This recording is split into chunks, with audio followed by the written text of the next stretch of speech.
sekitar pukul 20.30 waktu Indonesia Barat di wilayah Cimanggu. Nah, di sini bisa dilihat sendiri oleh rekan-rekan semua kejadian ledakan.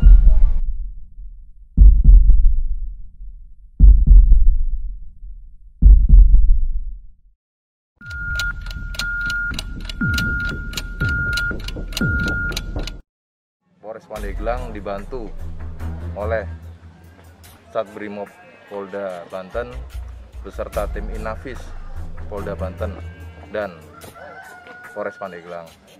Ada korban. Yang pertama inisial UL dan juga istrinya inisial LI. Sementara untuk korban inisial UL meninggal dunia dan istrinya berinisial IL, yang berinisial LI itu sedang dirawat.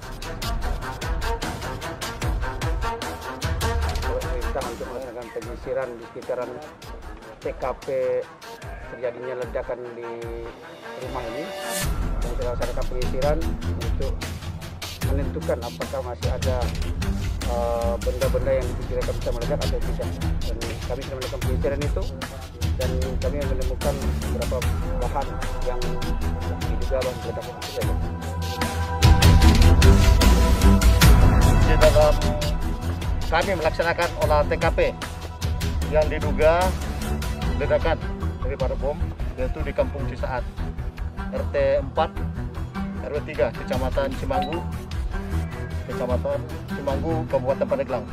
Yang mana di dalam hal ini ada 12 item, 12 macam yang sudah kita amankan, yaitu diduga serbuk dari Fast Power, yang ini ada di nomor 1 yang kita amankan. Yang kedua yaitu diduga belerang yang sudah di dalam kantong plastik yang ditempatkan. Terus diduga serbuk belerang juga tanpa casing, yang dalam artian tanpa casing itu seperti ini nomor 3 yang kita amankan. Jadi rekan-rekan biar tahu nanti apa yang tanpa casing, yang dalam casing itu yang kita, nah ini dalam casing ya. Jadi biar rekan-rekan tidak salah dalam apa menerka. Jadi dalam casing dan tidak dalam casing. Yang selanjutnya serbuk ya, yang diduga ya fosfor. Ini ada di sini tadi sudah saya amankan nomor 4. Terus potasium, yang diduga potasium yang untuk dijadikan bahan peledak. Terus belerang juga yang kita amankan lagi di nomor 6 di bawah pohon dekat pohon kelapa, dan juga nomor 7 karung daripada potasium itu sendiri. Ini yang kita amankan untuk teman-teman daripada bahan yang diduga untuk bahan peledak. Nah, ini lebih indahnya lagi buat rekan-rekan diketahui. Nah, ini ada kabel ya, kabel yang kita amankan yaitu berikut dengan saklar untuk on off-nya kita amankan. Terus bahan peledak yang sudah jadi yaitu ada di nomor 8 tadi. Nah, ini yang kita adakan, ini sudah ada, kita amankan. Dan juga sisa-sisa daripada bahan-bahan peledak yang kita amankan juga ada di bawah, kita amankan di sini untuk disiapkan untuk apa. Nah, ini semacam kayu, biar rekan-rekan tahu ini kayu ya, untuk namanya halu, untuk menumbuk daripada potasium itu sendiri yang akan dijadikan untuk bahan peledak. Dan juga saringan, ini saringan untuk menghaluskan daripada potasium itu sendiri. Itu yang bisa kami amankan untuk sementara dari TKP yang diduga ledakan bom di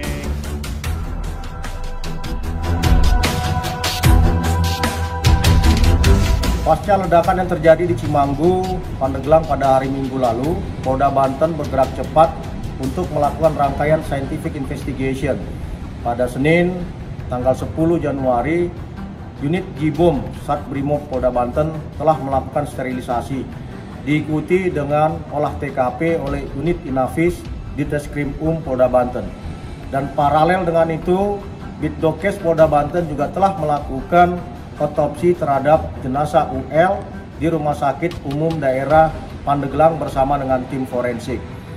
Berdasarkan fakta-fakta yang ditemukan, maka disimpulkan bahwa ledakan terjadi berasal dari bahan peledak yang umum digunakan untuk membuat bom ikan, Jadi bukan terkait dengan jaringan terorisme apapun. Di dalam penggeledahan dan penyisiran yang dilakukan oleh baik unit Jibom maupun Inafis, ditemukan adanya flash powder, yaitu campuran dari beberapa material berupa sulfur, potasium klorida, dan aluminium. Dan racikan ini biasa digunakan untuk membuat bom ikan. Kemudian selain itu juga terdapat material berupa sulfur, potasium, saringan, juga timbangan. Nah, dalam konteks ini menjadi pertanyaan dalam penyidikan adalah mengapa terdapat banyak bahan peledak di rumah saudara UL. Dan berdasarkan catatan kriminal dari Direktorat Polair Polda Banten, ada beberapa target operasi yang melakukan tindak pidana penggunaan bom ikan di laut sehingga mengakibatkan kerusakan, dan beberapa orang diantaranya juga tinggal di sekitar TKP. Untuk itu, maka penyidik akan berusaha membongkar siapa yang mendalangi masuknya bahan-bahan peledak ke dalam rumah saudara UL tersebut. Dan untuk ke depan kami menghimbau kepada masyarakat supaya dapat menginformasikan jika menemukan adanya bahan-bahan peledak seperti campuran sulfur, potasium klorida, juga aluminium.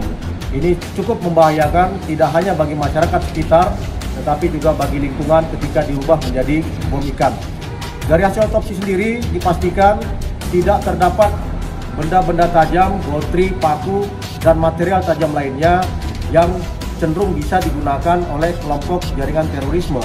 Sehingga selain temuan tersebut, juga di lapangan tidak ditemukan power dan inisiator. Sehingga dipastikan bahwa bahan peledak tersebut bukan bom yang biasa dibuat oleh jaringan terorisme, melainkan bahan peledak yang biasa digunakan untuk membuat bom ikan.